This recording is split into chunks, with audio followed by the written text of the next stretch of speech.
கண்மணி குடும்பம் சீரியல்ல கடைசி அன்புடைய நிலைமை எவ்வளோ மோசமா போகும்னு யாரும் எதிர்பார்க்க மாட்டாங்க. அவரு தெருக்குழாயில வந்து தண்ணி பிடிக்கிற அளவுக்கு ஆயிட்டாரு. கோடீஸ்வரன் அப்படின்னு சொல்லி பகுமானமா வாழ்ந்துட்டு இருந்தவரை இப்படி நடு கொண்டு வந்துட்டாங்க அந்த வெண்ணிலா. பாட்டியும் வந்து அன்பு திரும்பி வந்துருவான்னு சொல்லிட்டு இருந்தாங்க. ஆனா இவரும் போற மாதிரி தெரியல. பாட்டியும் கண்டுக்கிட்ட மாதிரி தெரியல. இவர் இவ்வளோ கஷ்டப்படுறதுக்கு காரணம் அவர் சும்மா இல்ல. அவர்கிட்ட பாலும் பேப்பரும் வாங்க சொல்லி ஒருத்தர் வந்து கேட்காரு. அதுக்கு முடியாதுன்னு சொல்லினது மட்டும் இல்லாம அவர்கிட்ட வம்பிழுக்காரு அன்பு.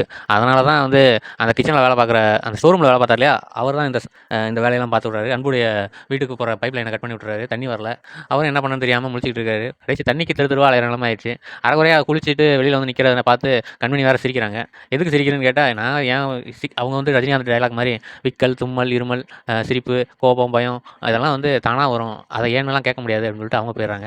அவங்க நல்லா சாப்பிட்டுட்டு இருக்காங்க. இவங்க இன்னும் குளிக்கவே இல்லை. ஐயோ பசிக்குதே அப்படின்னு நினைக்கிறாரு. இந்த சீரியலை ரொம்ப காமெடியாக எடுத்துகிட்டு போகணும்னு சொல்லி பண்ணிட்டு இருக்காங்க போல. ஏன்னா மெயின் கேரக்டர் யாரும் நடிக்க விளையாண்டு தெரியல. இன்னைக்கு தான் வந்து அன்போட அம்மாவை காமிச்சிருக்காங்க. அவங்க வந்து வருத்தத்தில் இருக்கிற மாதிரியும் இத்தனை நாள் நல்லா சாப்பிட்டுட்டு இருந்த மாதிரியும் இன்னைக்கு சாப்பிடல.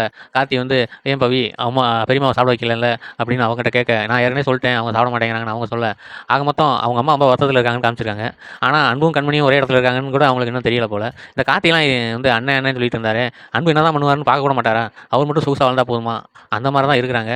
அவங்க ஃபேமிலியே அப்படி தான் போல. அன்பை பற்றி முழு அக்கறை அவங்க அம்மாவுக்கு இருந்த மாதிரி தெரியல. இருந்திருந்தா நேரில் வந்து பார்த்துருப்பாங்கல்ல. அது கூட அவங்க செய்யலை. நீங்கள் என்ன நினைக்கிங்க இந்த சீரியலை பற்றி? கமெண்ட் பண்ணுங்க. தேங்க்யூ.